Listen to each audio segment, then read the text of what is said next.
Hello everybody, welcome to Talk About House. I'm Todd. I'm Oana. Okay, so today's video, 8 reasons why your home isn't selling. Okay, they're not all that it's overpriced. We could have done a video and just said 8 times it's overpriced, but we didn't do that. Okay, we're gonna actually go through some things and give you examples.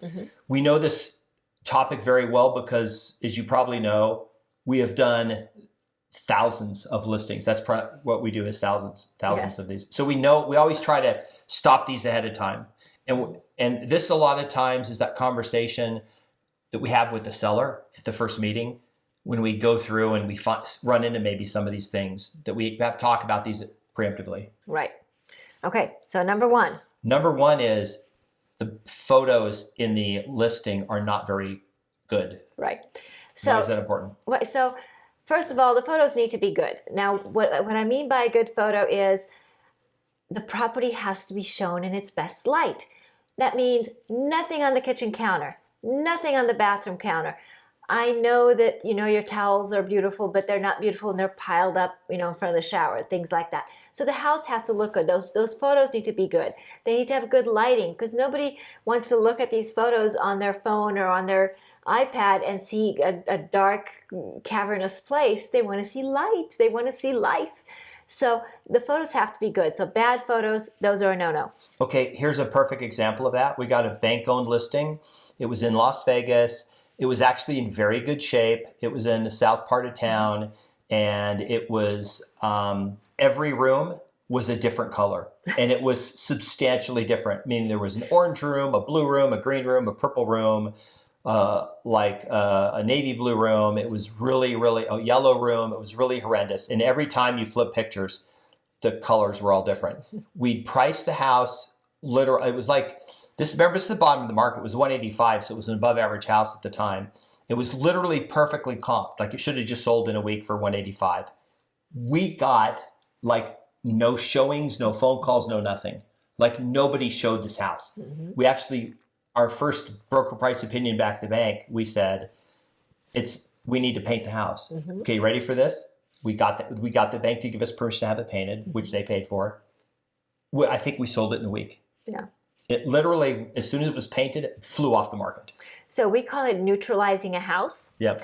Not the same thing as neutering a house, but neutralizing a house. So that means making the house easy for everybody to see themselves in, meaning neutral paint colors, neutral floor colors, nothing in there that is going to detract from the house itself. Okay, another reason is in the same vein is having the MLS photos in a weird order. Oh my goodness, and I see that all the time.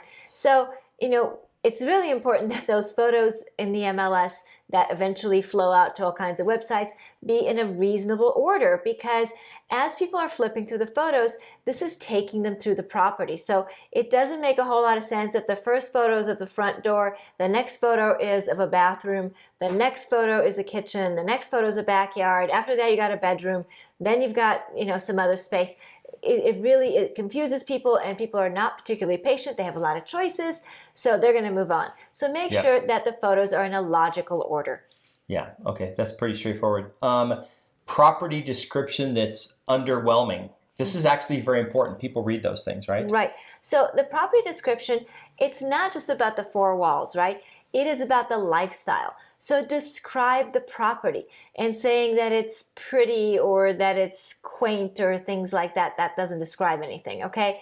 We want to know the good things about that property. Tell me that that property is in a cul-de-sac. Tell me that that property has a park around the corner. Tell me that that property is within walking distance of restaurants and shopping. Tell me things about the property that I need to know besides what I could see in the pictures. I can see in the pictures that, it has quartz countertops. I can see in the description it has 4 bedrooms. I don't need to know that it's 4 bedrooms in the narrative. I need to know in the narrative things that I can't find somewhere else in the description about the property. Poor curb appeal. Here's a good example. We've seen this before. Agent and the buyer pull up in front of the house, and the buyer just says, "No, I don't even want to go inside. Let's drive away." Absolutely. I've been in the car. That's happened. Yes. So make sure that that first impression is a good impression. both when they pull up the curb, when they walk up to the front door. Make sure that that front door it's clean. Maybe it's freshly painted so that they will walk in through that front door. So things like that are very important. I was on a tour of REO properties with an asset manager, and we went to it wasn't my listing, a different agent's listing. And as we walked up to the front door, there were like newspapers sitting on the front door, cobwebs. It was really bad. And the asset manager was super upset. And he says, I'm going to fire this agent, because who would want to walk into this house and buy it with it? Like, why couldn't they even clean up, like pick up the newspapers and clean up this? It was just walking up to the door was a mess. So you want that. Okay, this is the most important one. Optimistic pricing. It's overpriced. Why do people do that? Like, seriously. Okay, so I can tell you people do that because people are hoping for that ignorant buyer from California, because somehow everybody thinks that everybody's from California, and that everybody from California apparently has no idea about the value of money or value of real estate. Yeah, they just overpay for everything. Okay, we make fun of Californians, but they're not stupid, okay? Not all of them. They are aware of market pricing, and the idea that they're going to overpay for a property is really not reasonable.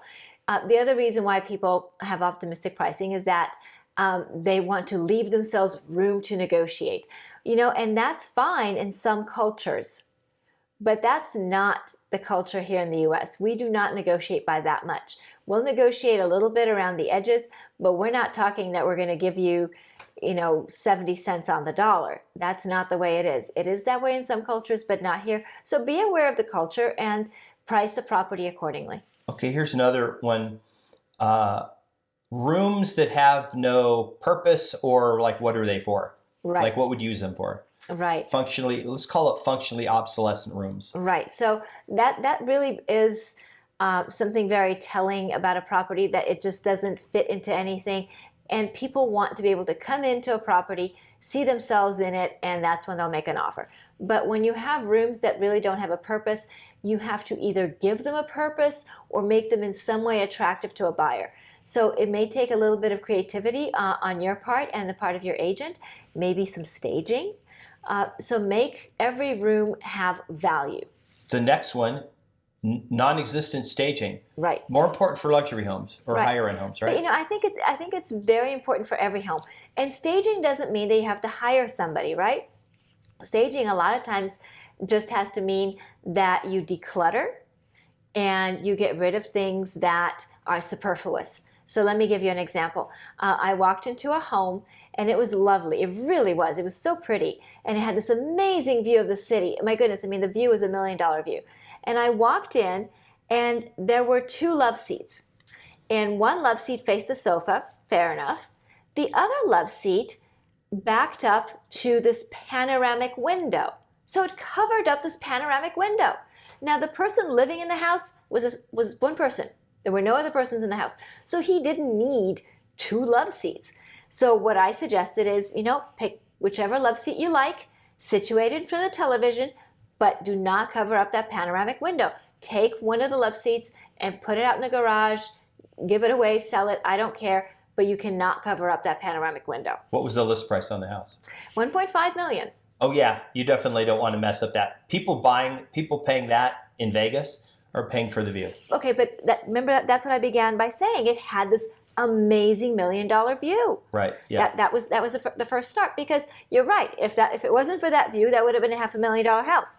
But that view was just tremendous, and that's what he was covering up. So it is important that the home be staged, not necessarily professionally, but you look at it with an eye of, how do I make the home more spacious? How do I make it look less personal to me and more open to other people? And how do I display the home's best features without covering them up, like in the case of the sofa, covering up that beautiful panoramic window? Okay, this is the last one. This is going to take some explanation. People may not understand this. It's a combined one, but a reason a home won't sell is because you lack broker networking and social media exposure. So here's what happens in our office. Somebody gets a new buyer, and we have a group chat, a group text for everybody. We get a new client, and the first thing that happens is a text goes out going, I'm looking for this. And honest to goodness, 6 people will say, I've got one coming on the market in 2 weeks, 3 weeks, a month, or I know this, it's not on the market, but I'll get you connected. So this is super important because these are not homes that are on the market, but they are accessible through a network. And we do the same thing with other brokerages. So it is really important that your agent be connected, not just I know that the agents are independent contractors, and I know that they're in business for themselves, and I appreciate that. However, there is value in communicating with your colleagues and with other professionals to help each other and help your clients. Of course, the other one is social media, same kind of thing. We go visit properties all the time, and my agents go ahead and they'll put the video on their social media, and sure enough, somebody will pop in and say, hey, tell me more. Right. Okay. So those are important things to keep in mind. Yeah. And what do you think? Did we miss anything? Is there another reason that maybe a home doesn't sell? Smells bad. It smells bad, yes. That's true. That's true. It smells bad. And, maybe, like Todd said, maybe it's functionally obsolete. Maybe it's not clean. That kind of goes back to the staging, and we kind of covered all that. Maybe it's not. It has not been depersonalized, as we call it, right? Yep. So that means removing your personal items, maybe your family photos, maybe religious items, things like that, because we want to make your home, like I said earlier, we want to neutralize your home and make it accessible to everyone. Yep. So if this video was interesting, if you learned something, if it was fun, if you liked watching Todd make faces. I didn't make faces. You Not made this faces. time. That last video, I made faces. Then please like the video, subscribe, share the video, hit the notification bell, leave us a comment, tell us what we forgot to mention. Yep. And we'll see you on the next video. Bye. Bye.